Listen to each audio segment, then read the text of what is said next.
Hey everyone, it's Kayla here, and today I'm sharing a process video for Scrap Squad, and I'm going to be using this week's Scraplift as inspiration. You can see it in the picture there, but I've also linked it down below as well. You can also find the link to Scrap Squad below. If you're not part of our group, then please do come and join us. We have new inspiration every week.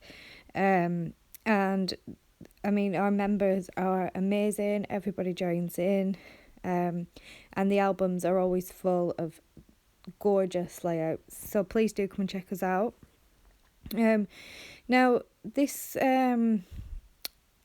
scrap list, I absolutely love it. I love all the tags down the centre, and I do stick really closely to the original.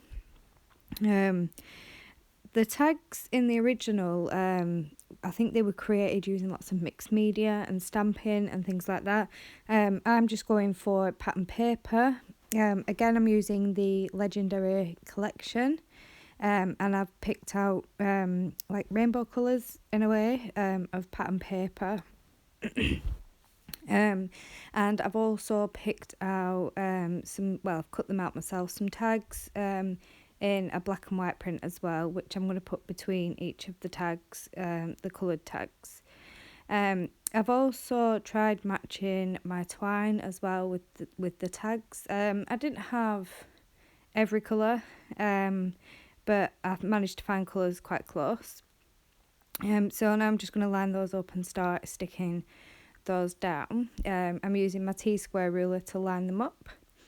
The photo, which you can just see to the right on my desk there, is one I took of TJ. I think I've recently scrapped the photo of Darcy after she had her ears pierced, but TJ decided he wanted to get one of his ears pierced on the same day, and this is the photo of him just after he'd got his ear pierced, and we were actually trying to get some shelter in an old bank because we'd come out of the piercing place and it was torrential rain, so we was just stood there trying to wait the rain out before we could go home.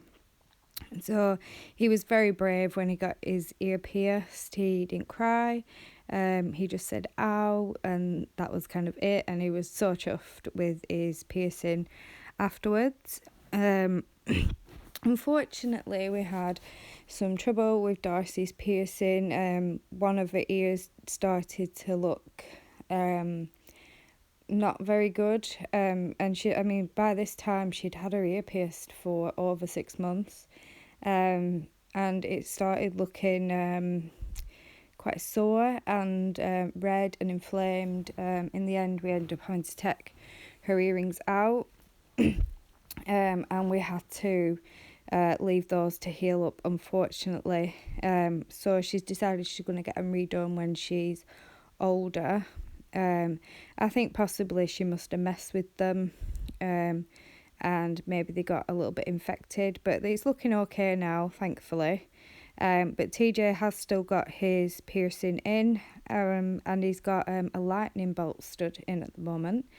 He's a big Harry Potter fan, so he loves the lightning bolt stud. So now I'm just coming to back my photo just with some white cardstock. And I've, whilst I was chatting away about piercings, I'd attached a strip of pattern paper down the centre. I think this was from one of the cutter parts. It was like a border piece. And I've also fussy cut some coloured stars from the pattern paper with all the stars on, which I absolutely love. And I've done it so that the tone on tone going down the tags, and I really like how that looks. So I'm just going to get my photo ready to stick down. I really like this photo of him. I think he looks really cute. He'd hate me saying he looks cute. He looks handsome, just in case he watches this. And I'm also going to put some tissue paper on the back of this. I'm getting into using tissue paper again. I think I've mentioned in previous videos, I go through phases of using tissue paper all the time, and then I don't use it for ages, but at the moment I'm really loving how that looks on my pages. And I'm just using my ruler just to tear the edges of that to try and make it straight. And my photo is going to be attached there. And I'm just using some double-sided sticky tape.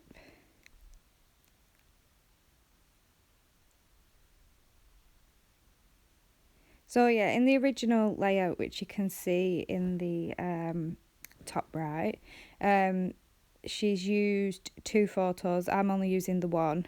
I did have a look at some photos that I've got where I've got more than one photo that I want to scrap together, but I really wanted to scrap this photo. I think for this layout, I think it really works, and I really love the design.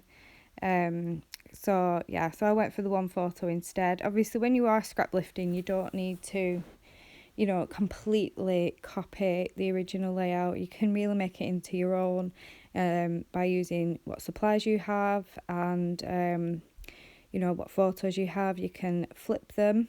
You don't have to do them the way they are in the original. You can flip it in different directions. And I tend not to look at an original layout and look at the products that they've used. I find that if I do start to do that, I find it really difficult because I don't have the exact same collection or products that they've used on the original.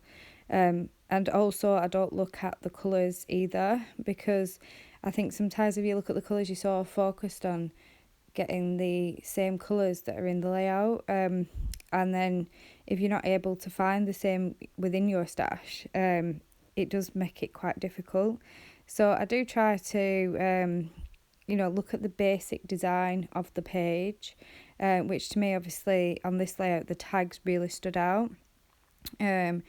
The star embellishments that have been used on the page stood out to me, so I wanted to use some stars. Also, she'd put some mixed media behind her title. I've tried to do the same thing using clear stickers. And another thing that really stood out to me was on the tag she'd stamped some words. So I'm going to try and do something quite similar to that in a second. I've started doing that, sorry. And I've used the clear sticker Epic, and then I'm going to add one at the top here as well, just to try and kind of replicate that, but obviously it's not exactly the same because I'm not using stamps. And I really liked that look. I'm just sticking my stars down with some wet glue. I did consider popping them up, but they've got a little white border around each of the stars, so I think it does make them stand out. And now, once I've stuck that star down, I'm going to have another look at these clear stickers and add some of these black stars in as well, just to bring that black around the page a bit more. And I know I do add another one of the mixed media clear stickers, and I stick it down and I'm not very happy with it. So luckily it does peel up quite easily, and I move it to the bottom of my title so it looks like it's coming out of the bottom. So yeah, here's where I stick it down, and I'm just like, no, I don't like that at all. So I use my pokey tool to just lift a little piece of that up. I actually use this pokey tool so much. You've probably seen it in my videos, in every video actually that I've done. I've had this pokey tool, when would I have got it? I've definitely had it about 12, 13 years. And I picked it up from, I think it was when Dawn Bibby had a shop in Accrington. And she was actually, her shop was still in Oswestwhistle Mills at the time, and I picked it up from there. And I use it for all sorts of things. because I don't really have any nails, so I use it to help lift my tape up, which makes it so much easier for me. If I stick something down and want to peel it up, I use it for that as well. But also when I'm attaching like little gems and things like that, I use it for that as well. I'm just having a look on the sticker sheet and pulling out some of the little phrase stickers. And that's my layout more or less finished. There will be some close-ups coming up in a second. Please do join us on the Scrap Squad Facebook group and join us with this week's Scraplift. Thank you for watching. Goodbye.